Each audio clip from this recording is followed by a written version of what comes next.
The deepest and most enduring connections I will ever create are the ones that begin within me and flow into all my other relationships.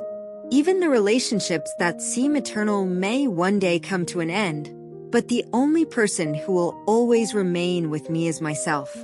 My love for myself has no limits. With each day I live, I ask myself important questions. How do I feel?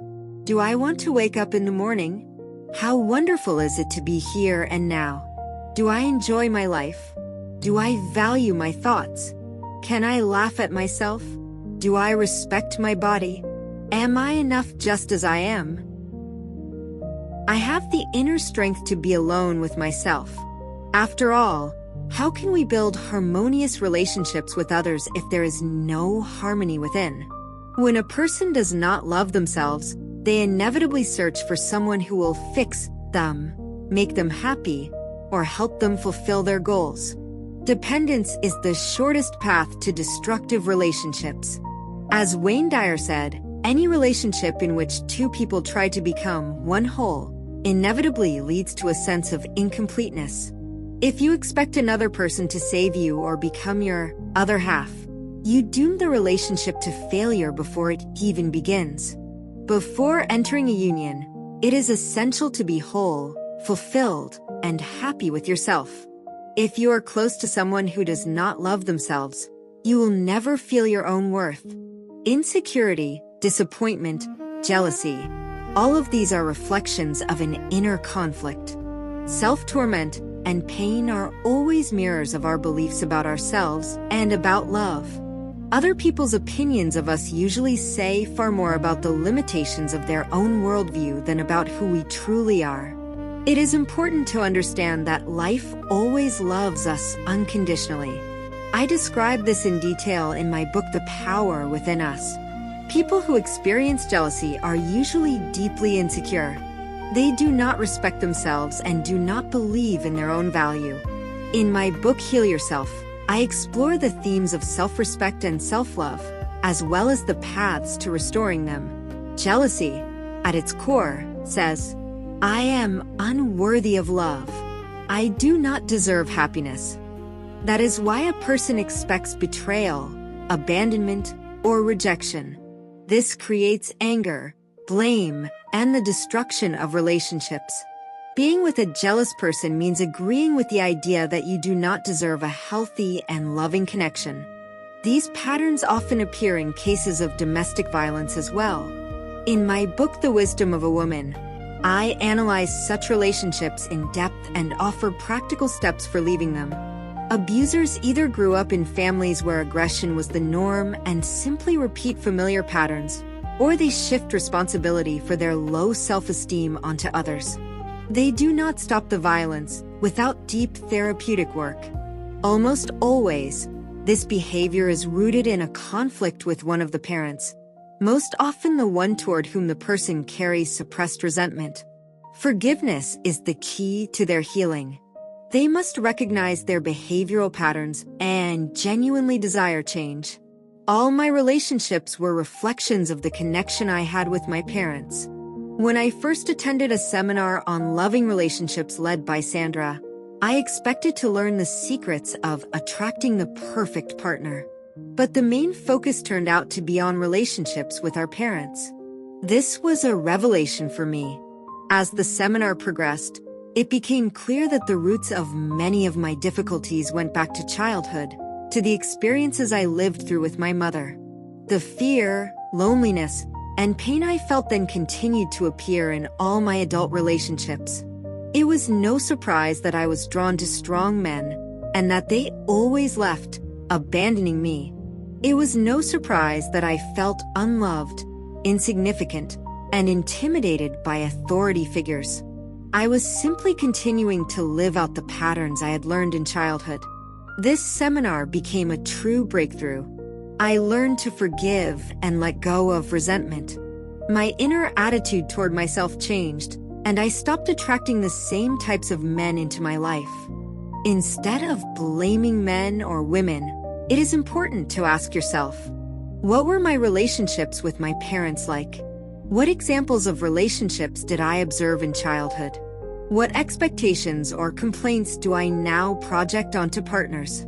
Does this behavior repeat my mother's or father's patterns? How is love expressed in my family? In her book Women Who Love Too Much, Robin Norwood notes that we often confuse love with pain and resentment, and then unconsciously carry this pattern into all our relationships. This scenario is more common among women, as they are encouraged to express feelings and acknowledge problems. However, more and more men today are also willing to reconsider their relationship with vulnerability. In the book Opening the Heart to Love and in Barbara DeAngelis' audio programs How to Make Relationships Work, you can find practical tools for analyzing such situations. It is important to remember the affirmation, "I open my heart to love, and I am safe." It helps direct your attention toward inner growth every day. The desire to change a partner is a hidden form of manipulation and a need for control. On the surface, it may look like confidence, but in reality, it reflects a sense of superiority. It is important to allow your partner to be themselves, to support their growth and self-discovery. If you are seeking a relationship, start by making a list of the qualities you want to see in a partner. Do not limit yourself to external traits. Then honestly look at how many of these qualities you possess. Are you willing to develop the ones you lack? Turn inward and ask yourself, what prevents me from attracting such a person? Am I ready to change my beliefs? Often, a lack of connection with others reflects a lack of connection with oneself. If this is the case, it is time to become your own best friend, to care for yourself and fill your life with joy. We seek in others what we do not give ourselves. Partners simply reflect our inner relationship with ourselves. What are your expectations of closeness? How can you give yourself what you desire? If you feel resistance, it may mean that your beliefs do not support your sense of worth. But change is possible right now. Make lists of your beliefs about men, women, love, marriage, and trust. These lists will help reveal hidden negative patterns. Many intuitive practitioners note that clients most often ask 3 questions. How do I find a partner? How do I end a relationship? How do I improve my financial situation? If you want to end a relationship, use a simple and powerful method. Bless the person with love by saying, "I bless you with love and release you. You are free, and I am free." Repeat this regularly. Be honest with yourself about what you truly want. Continue practicing self-love. Inner changes may lead either to the transformation of the relationship or to its natural completion, without pain. Before beginning something new, it is important to complete the old. If you still mentally return to past relationships, you are not ready for new ones. Every decision either brings us closer to love or distances us from it. To feel truly alive, we must choose love. Be your own partner. Give yourself care, romance, attention. Treat yourself to gifts. Surround yourself with beauty, sense, and comfort. Life reflects our inner state, and the right person will be drawn to you naturally. Do not tolerate physical or emotional abuse.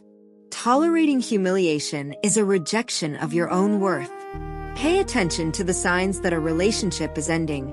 They are an invitation to a new chapter. Now is the time to be gentle and kind with yourself. This is not an ending. It is the beginning of a new chapter of self-love, one that may be far more beautiful than the previous one. The affirmations I offer help create healthy relationships. I live in harmony and respect with those around me. I choose joy and peace. My love expands and embraces the whole world. I love unconditionally, including myself. I value and respect myself. I came into this world to discover love. I am infinitely loved and accepted. I am ready for healthy and happy relationships. My love for myself protects and supports me. With love and respect, may these words become a foundation on your path. If these words resonated in your heart, if you felt warmth, understanding, or an inner response, then you are here for a reason.